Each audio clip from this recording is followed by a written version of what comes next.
এজন্য বলবেন কিন্তু আমার ভাই জানেরা, হে নবী পাকের উম্মতিরা, হে নবীর দেওয়ারা, কাছে অর্থ না থাকলেও কাবা শরীফ যাওয়া সম্ভব, মদিনা শরীফে যাওয়া সম্ভব, আপনার জিন্দেগিটাও পরিবর্তন করা সম্ভব। হে যুবকেরা, আল্লাহর রাসূলের এই কথাটা আমল করলেন। ও যুবকেরা, ইয়ামান দেশে বাড়ি একজন ব্যক্তি আল্লাহওয়ালা, আল্লাহর রাসূলের আছে, তার নাম হলো হযরত আব্দুল্লাহ ইবনে যাকাবিয়া রাহমাতুল্লাহ আলাইহি। ও যুবকেরা, এমন পাহাড়ের উপরে দুর্গম মরুপ্রান্তর এরকম একটা জায়গায় বাড়ি, মাথার উপরে ভালো করে ছাদ ছিল না। এ যুবকেরা, শোবার কোনো জায়গা ছিল না, না না না, খেজুর গাছের চাটায় তিনি বসবাস করতেন। ও যুবকেরা, এই আব্দুল্লাহ ইবনে যাকাবিয়া তিনি আল্লাহর কাছে রোজা জারি করতেন, নামাজ আদায় করে আল্লাহকে বলতেন, আল্লাহ পাক, আমি আব্দুল্লাহ ইবনে যাকাবিয়া অর্থ চাই না, সম্পদ চাই না, ইজ্জত চাই না, ওগো রব্বুল আলামিন আল্লাহ পাক, আমি যাকাবিয়া আমার অন্তরের ভিতরে আপনার ভয় আছে, রাসূলুল্লাহর মুহাব্বত আছে, নামাজের পাটিতে বসে বসে নামাজ আদায় করি, ওগো রব্বুল আলামিন আল্লাহ পাক, আমি আব্দুল্লাহ ইবনে যাকাবিয়া আমার কাছে অর্থ নয়, সম্পদ নয়, কিন্তু না না না, আমার অন্তরটা চাই আপনি জানো মক্কাতুল মুকাররমা মদিনাতুল মুনাওয়ারাতে রাসূলুল্লাহর রওজা মুবারকের সামনে গিয়ে জিয়ারত করার, কাবা বাইতুল্লাহ শরীফে তওয়াফ করার তৌফিক দিয়ে দেয়। এই জোরে বলে সুবহানাল্লাহ।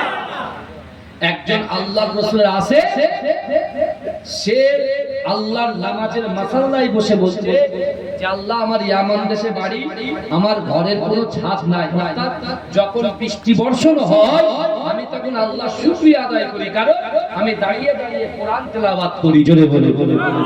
আর যখন বৃষ্টি হয় আমরা ঘরের কোনায় বসে কম্বল মুড়ে দিয়ে ঘুমিয়ে পড়ি। এখন বৃষ্টি হচ্ছে না, বন্ধুদের সঙ্গে আড্ডা মারতে পারবো না, মাথায় বসে একটু পিট্টু পিট্টু হিট্টু হিট্টু খেলতে পারবো, সব পারবো। কিন্তু আব্দুল্লাহ ইবনে যাকাবিয়া দেখেন বাবাজি, আমাদের ইজ্জত সম্মান কিন্তু আলাদা আলাদা। মতান্তরে যত পয়গম্বর এসেছে, আদম থেকে নিয়ে হযরত ঈসা আলাইহিস সালাতু ওয়াস সালাম পর্যন্ত যত পয়গম্বর এসেছে, সকল পয়গম্বরের উম্মতের থেকে আমাদের ইজ্জত হচ্ছে সবার আগে। জোরে বলে বলে। সবার উপরে হচ্ছে আমাদের ইজ্জত। জোরে বলে বলে। যদি বসে থাকেন আপনি শুনতে পাবেন ভালো করে। একদিকে আল্লাহর রাসূলের আশিক বলছে, আল্লাহ আমার কাছে অর্থ নয়, সম্পদ নাই, কিন্তু দিলের ভিতরে আপনার ভয় আছে, রাসূলুল্লাহর মুহাব্বত আছে, নামাজ আছে, নামাজে আমি বারবার আপনার কাছে অনুনয় করি, আপনি আমার কাছে টাকার অর্থ নেই, সম্পদ নেই, তারপরেও আমি মক্কাতে কাবা শরীফ তওয়াফ করতে চাই। জোরে বলে বলে। রাসূলুল্লাহ আছেন মক্কায়, আর মদিনাতে একজন 70 বছরের সাহাবা, যার নাম হচ্ছে হযরত ওমর ইবনুল জামু, তিনি বলছেন, আল্লাহ আমি রাসূলুল্লাহকে মুহাব্বত করি, আল্লাহ আপনাকে ভয় করি, আল্লাহ নামাজের মাসাল্লায় বসে আমি আপনার কাছে দোয়া চাই, আল্লাহ আমার মনের খ্বাহিশ, আমার মনের ইচ্ছা, আমার মনের আকাঙ্ক্ষা যে আল্লাহর রাসূল যতদিন পর্যন্ত মক্কা থেকে মদিনায় না আসবে ততদিন পর্যন্ত আপনি আমাকে মৃত্যু দেবেন না। জোরে বলে আল্লাহর রাসূল যখন কোন যুদ্ধে যাবে, এই পয়েন্টগুলো ভালো করে ধরে রাখেন, এই পয়েন্টের উপরে আলোচনা বুঝতে এদিক ওদিক করলে হবে না, বুঝতে পেরেছেন? আর যদি অসুবিধা হয় বলবেন, আমার সাহানাস ভাই রেডি আছে, কারণ যত তাড়াতাড়ি শেষ হবে তত তাড়াতাড়ি ভাই বা আমাদের ভালো, বুঝতে পেরেছেন? কারণ আমি আবার বুঝতে পেরেছেন আমাদের প্রচুর কাজ, এই যে বিএলও বিষয়, আমি নিজেই বিএলও, বুঝতে, আমার এই ভোটের কাজ আমার করতে হচ্ছে, কিছু করার নেই, বুঝতে পেরেছেন? ওই জন্য বাঁচতে তাহলে যত তাড়াতাড়ি ছাড়বেন তত তাড়াতাড়ি শরীরটা একটু কি হবে, রিলিফ হবে। হ্যাঁ, ওই জন্য বলছি বাবাজি ভালো ভালো। ওই সাহাবা একদিকে আল্লাহর রাসূলের আশিক আব্দুল্লাহ ইবনে যাকারিয়া দোয়া করেছেন, কি বলেন? এই কথা বলে কি দোয়া করে যে আমি কাবা শরীফ তওয়াফ করতে চাই, কিন্তু টাকা নাই। আর এর একদিকে রাসূলুল্লাহ সাহাবা, রাসূল আছেন মক্কায়, বাবাজি ওই ব্যক্তিটা চেয়ার থেকে উঠে পড়ে যেতে পারে, খাতরা হয়ে যায়, মসজিদে গিয়ে শুয়ে পড়ে, বুঝতে পেরেছেন না? বয়স হয়ে গেছে, বাড়ি চলে যাবে, গিয়ে শুয়ে পড়ে, কিচ্ছু হবে না ইনশাআল্লাহ, পড়ে যাবে চেয়ার থেকে। আল্লাহ হেফাজত করুন, আমিন। বাবাজি শুনছেন তো আমার কথা? এবারে ওমর ইবনুল জামু আল্লাহর কাছে দ্বিতীয় দোয়াটা চাইছেন, আল্লাহ রাসূল যখন কোন যুদ্ধে যাবে, আমি ওমর ইবনুল জামু আমাকে যেন রাসূল সঙ্গে করে যুদ্ধে নিয়ে যায়, জোরে বলে। দ্বিতীয় নম্বর, আল্লাহ ওই যুদ্ধে গিয়ে আমি কাফেরদেরকে জাহান্নামে পাঠিয়ে আমি নিজে যেন শহীদ হয়ে যাই, জোরে বলে। আর চতুর্থ নম্বর, আমার লাশ যেন মদিনাতুল মুনাওয়ারায় না আসে, আমার লাশ যেন যেখানে কতল হব, যেখানে শহীদ হব, ওই জায়গাটা যেন আমার কবর হয়ে যায়, জোরে বলে। এই কটা পয়েন্ট ভালো করে জেনে রাখেন, এর উপরে জলসা হবে ইনশাআল্লাহ। আর আল্লাহ বলছে, বান্দা নাহনু আকরাবু ইলাইকা মিন হাবলিল ওয়ারিদ, আল্লাহ বলছে ও বান্দা তোমার ঘাড়ের শিরা উপশিরা থেকে অতি নিকটবর্তী আমি আল্লাহ তোমাদের সাথে থাকি, জোরে বলেন রাসূল। আজকে দুনিয়ার মানুষ অর্থের পিছনে ছুটতে ছুটতে, সম্পদের পিছনে ছুটতে ছুটতে আজকে সম্পদ, অর্থ, সম্পত্তি আমাদের এমন করে গ্রাস করে দিয়েছে, আজকে দিন থেকে, শরিয়াত থেকে, ইসলাম থেকে, নামাজ থেকে আমরা কত দূরে সরে এসেছি। বুখারী শরীফের সারার মধ্যে আছে, ভালো করে বুঝবেন বাবাজি। এই দেখেন, আমি তো আপনাদের সঙ্গে দ্বিমত নই। আপনি এক্ষুনি প্রশ্ন করতে পারেন, হুজুর আপনি তো ওয়াজ করছেন সকালবেলা উঠে আমার কাজে যেতে হবে, কাজ করলে 450, 550, 750 টাকা আমি রুজি পাবো, সেই রুজি দিয়ে আমি আর সংসার চালাবো, আমার স্ত্রী শাড়ি চুড়ি, আমার সন্তানদের পোশাক আশাক সব কিনতে হবে, বাজার করতে হবে, ঘর বাড়ি করতে হবে, তাদেরকে ভালো স্কুলে পড়াতে হবে। আমি তো বলছি জি হ্যাঁ, আপনার সাথে তো আমি একমত, টাকা ছাড়া মানুষ চলতে পারে। একটা এক্সাম্পল দিয়ে বুঝতে পারবেন বাবাজি। বুখারী শরীফের সারার মধ্যে এসেছে, আপনি ভালো করে বুঝবেন। আমাদের কাছে যা ব্যাংক ব্যালেন্স আছে, কাছে যে টাকা, এই কাছে যে পার্স আছে, এর ভিতরে কিছু টাকা পয়সা আছে না? আছে। এই অর্থ বাড়িতে কিছু টাকা আছে না? দলিল দালাল যা কিছু আছে, অর্থ সম্পদ, এই টাকা অর্থ সম্পত্তি হচ্ছে পানির মতো। কিসের মতো? ওই যে পানি দেখতে পাচ্ছেন, পানির মতো। ভালো করে বোঝেন, আমাদের সম্পদ, আমাদের অর্থ সম্পত্তি, টাকা পয়সা, এগুলো হচ্ছে পানির মতো। কিসের মতো? বলেন, পানির মতো। আর আমরা হচ্ছে নৌকার, আমরা হচ্ছে কিসের মতো? নৌকার মতো। নৌকা অর্থাৎ জাহাজের মতো। সামনে পানি, ডান দিকে পানি, বামে পানি, পিছনে পানি, দুর্বার গতিতে এঁকে বেঁকে নৌকা চলবে, জাহাজ চলবে। পানি ছাড়া নৌকা চলতে পারে না। কিন্তু আমাদের অর্থ সম্পদ হচ্ছে পানির মতো, আমরা হচ্ছে নৌকার মতো। পানির ওপরে নৌকা চলছে, কিন্তু এই নৌকা যদি ছিদ্র হয়ে যায়, পানিটা কি হবে?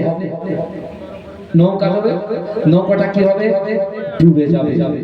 আজকে অর্থের পিছনে ছুটতে ছুটতে, অর্থ সম্পত্তি ঢাল করার জন্য, পাহাড় বানানোর জন্য আজকে আপনি শরিয়াত থেকে দূরে সরে গেছেন, পিতামাতার মহব্বত থেকে দূরে সরে গেছেন, স্ত্রীর হক থেকে দূরে সরে গেছেন, স্বামীর হক থেকে দূরে সরে গেছেন, ভাইয়ের মহব্বত থেকে দূরে সরে গেছেন, বোনের মহব্বত থেকে দূরে কখন সরে গেছেন? আপনার কোনো ইয়ার মধ্যে, ইয়ার মধ্যে বাবাজি। আমরা নামাজ পড়ি, কেউ 5 ওয়াক্ত পড়ি, কেউ জুম্মাবার পড়ি, কেউ বছরে 2 বার পড়ি। এই কথা ঠিক আছে, কিন্তু জুম্মা পড়লেও, নামাজ পড়লেও আমরা কিন্তু আল্লাহর কাছে চাই, আল্লাহ আপনি যদি আমার অর্থ সম্পদ দেন, তাহলে আমি এই কাজগুলো করব। আল্লাহ আমার সন্তান হয় না, আপনি যদি একটা সন্তান দেন, আল্লাহ আমি 5 ওয়াক্ত নামাজ পড়বো, আমি দান খায়রাত করব।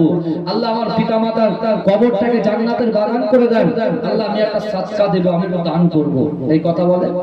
কিন্তু দেখেন, আল্লাহ হয়তো আপনার যে চাওয়া আল্লাহ পূরণ করে দিয়েছেন, কিন্তু আল্লাহর কাছে যে ওয়াদা করেছেন, যে আমানতটা রেখেছেন, সে আমানত কিন্তু আপনি এখনো ফুলফিল করতে পারেননি। এখনো সময় আছে সোনার ভাইরা। আমার যুবক ছেলেরা মনে করছে জবি হোগা বাদ মে দেখা যায়গা, পিকচার বাকি है, लेकिन मेरे भाई जब अजराइल आएगा ইজা জা আজালুহুম লা ইস্তাখিরুনা সাআতাও ওয়া লা ইস্তাকদিমুন। মৃত্যু যখন আসবে এক সেকেন্ড লেট করা হবে না, এক সেকেন্ড দেরি করা হবে না। মা বলা টাইম দেবে না, বাবা বলা টাইম দেবে না। বিশ্বাস করেন, কবর হচ্ছে অন্ধকার ঘর, কবর হচ্ছে শ্বাস বিচ্ছুর ঘর, কবর হচ্ছে পোকামাকড়ের ঘর। এই যুবক তুমি দেখতে পাও, তুমি যখন একটা শুনশান রাস্তা দিয়ে হেঁটে হেঁটে যাও, যখন রাস্তার বাল্বগুলো জ্বলে ওঠে, হঠাৎ করে যদি বাল্বটা নিভে যায়, আপনার শরীরটা একবার চিরিক করে ওঠে যে হয়তো কেউ কিছু করতে পারে। কেউ যুবকেরা বিশ্বাস করো, এমন একটা জায়গায় আমি আপনি আমরা বসে আছি। আমার সোনার ভাইয়েরা, আমার ভাইরা ভালো করে বোঝার চেষ্টা করেন। তাহলে আপনি যদি হঠাৎ লোডশেডিং হয়ে যায়, আপনি সঙ্গে সঙ্গে চিৎকার দিয়ে মা মা বলে ডাকবেন, আব্বু আব্বু বলে ডাকবেন, নিজের স্ত্রীকে ডাকবেন, নিজের সন্তানকে ডাকবেন যে একটা বাতি জ্বালিয়ে দাও। কিন্তু আপনি যখন অন্ধকার কবরে যাবেন, কাকে আপনি ডাকবেন? এই কথা বলেন, কাউকে ডাকতে ডাকতে আপনি মনে করলেন কি মানুষ মরে গেল তো সব শেষ হয়ে গেল? অনেকে কিছু ইউটিউব মুক্তি আছে ভাই, ইউটিউব মুক্তি, এরা শুধু উল্টো পাল্টা কথা বলে, মানুষকে বিভাজন করে। আমার বাপ ইন্তেকাল করেছে, আপনার বাপ ইন্তেকাল করেছে, আমার মা ইন্তেকাল করেছে, আপনার মা ইন্তেকাল করেছে। সেই মা বাপ মরে গেল, হয়ে গেল, তাদের জন্য আর কিছু করার নেই বলে মনে হয়? যদি এখানে বসে থাকেন তাহলে কথাগুলো শুনে যাবে ভালো করে বলে। আব্দুল্লাহ ইবনে যাকাবিয়া দুর্গম মরুপ্রান্তরে পাহাড়ের নিচে তার একটা ঝুপড়ি বাড়ি, যেখানে খেজুরের পাতা দিয়ে ছাউনি। যখন আল্লাহ বৃষ্টি বর্ষণ করে, ডাইরেক্ট তার ঘরের মধ্যে প্রবেশ করে, আর সে তখন না শুয়ে কোরআন তেলাওয়াত করে দাঁড়িয়ে দাঁড়িয়ে আল্লাহর কাছে কাঁদে, আল্লাহ আমার কাছে অর্থ নাই, সম্পদ নাই, ইজ্জত নাই, সম্মান নাই, বন্ধু নাই, কেউ নাই, আপনি আমার ভরসা। আল্লাহ, আমি কাবা বাইতুল্লাহ শরীফে একটু তওয়াফ করতে চাই, যাবে বলুন সুবহানাল্লাহ। আমার ভাই জানেরা, হে নবী পাকের উম্মত উম্মতিরা, হে নবী দেওয়ানরা, আবার তিনি নামাজের পাটিতে গে আল্লাহ দরবারে মুনাজারি করে, ওগো রব্বুল আলামিন আল্লাহ পাক, আমি আব্দুল্লাহ ইবনে যাকাবিয়া আল্লাহর রাসূলকে মহব্বত করি, আপনাকে ভয় করি, ওগো রব্বুল আলামিন আল্লাহ পাক, আপনি একটু কাবা বাইতুল্লাহ শরীফে তওয়াফ করার তৌফিক দিয়ে দেন। ও যুবকেরা, এই দোয়া বারে বারে বারে বারে করে, আর আমার আল্লাহ কোরআন পাকের মধ্যে জানিয়ে দিয়েছে, ও বান্দা, মান কানা লিল্লাহি কানাল্লাহু লাহু, যে ব্যক্তি আমার হয়ে যায় আমি আল্লাহ পাক তার হয়ে যায়। এজন্য বলে সুবহানাল্লাহ। কিন্তু আমার বাবাজিরা, হে নবী পাকের উম্মত উম্মতিরা, হে নবী দেওয়ানরা, আব্দুল্লাহ ইবনে যাকাবিয়া ইয়ামানি রাহমাতুল্লাহ আলাইহি ফজরের নামাজটা শেষ করলেন।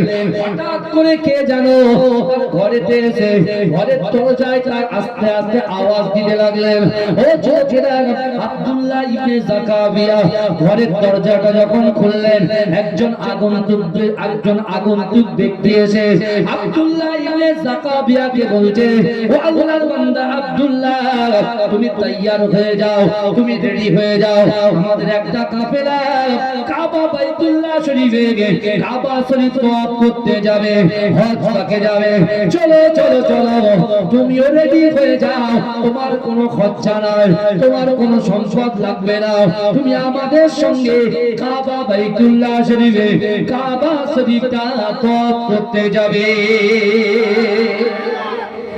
এজন্য বলে আব্দুল্লাহ ইবনে যাকাবিয়া যে সুসংবাদটা শুনলেন, আবার দূরে তার শুকরিয়া নামাজ পড়লেন। জোরে বলে আমরা যখন ভালো সংবাদ পাই, আপনি চাষ করছেন নিডেল দিয়ে চাষ করছেন, হঠাৎ আপনার ভাই ছুটে ছুটে এসে মাঠে এসে, ভাই আল্লাহ তোমার একটা পুত্র সন্তান দিয়েছে, আপনি তখন কি বলবেন? বলে আলহামদুলিল্লাহ বলবেন। আপনাকে একটা কন্যা সন্তান দিয়েছেন, আলহামদুলিল্লাহ বলবেন।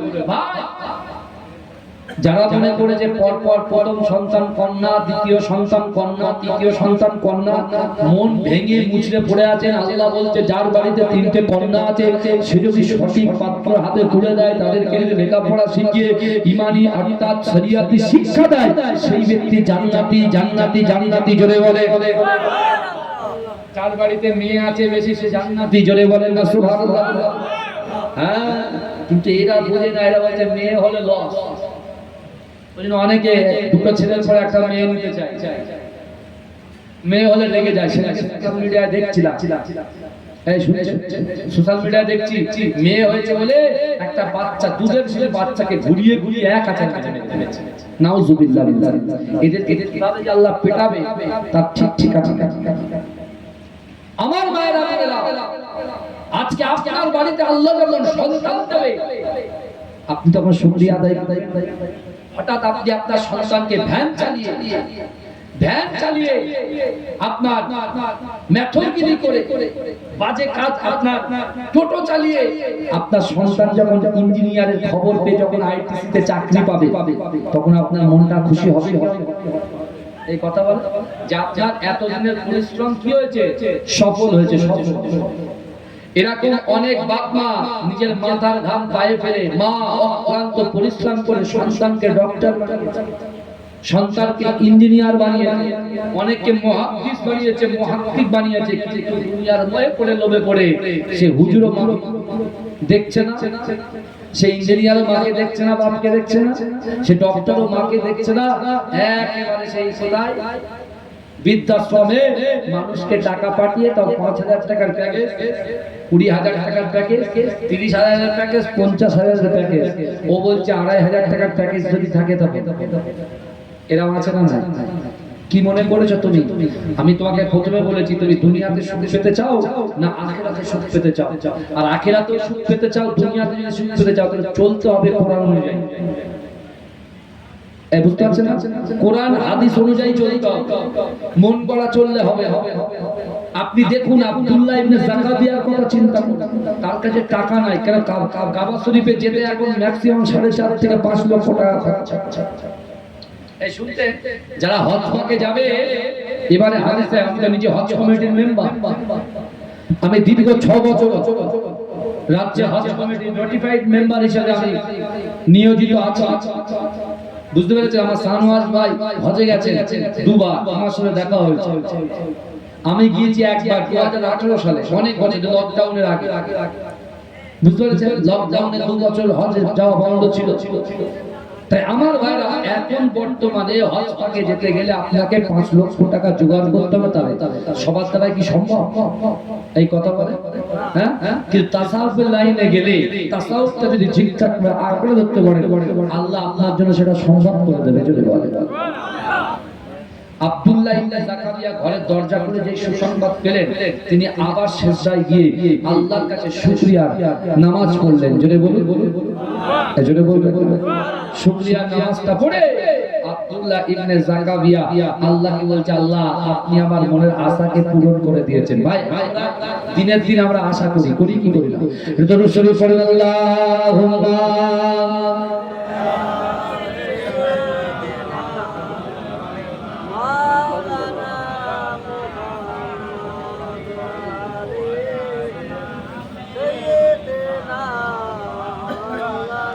আমার মরণ যদি হয় সোনার মদিনায়, আমার কাফন যদি হয় সোনার মদিনায়, ওই মদিনার ধুলাবালি লাগবে আমার গায়। আমার মরণ যদি হয় সোনার মদিনায়। এই ভাইরা, সুবহানাল্লাহ বলবে না? তাহলে ওয়াজ করি শুধু, গজল আর বলার দরকার নেই। হ্যাঁ, অজ শুনবেন, গজলও শুনবেন, চুপচাপ বসে থাকলে তো হবে। আমি প্রথমেই তো ভূমিকায় বলে দিয়েছি যে বক্তা এবং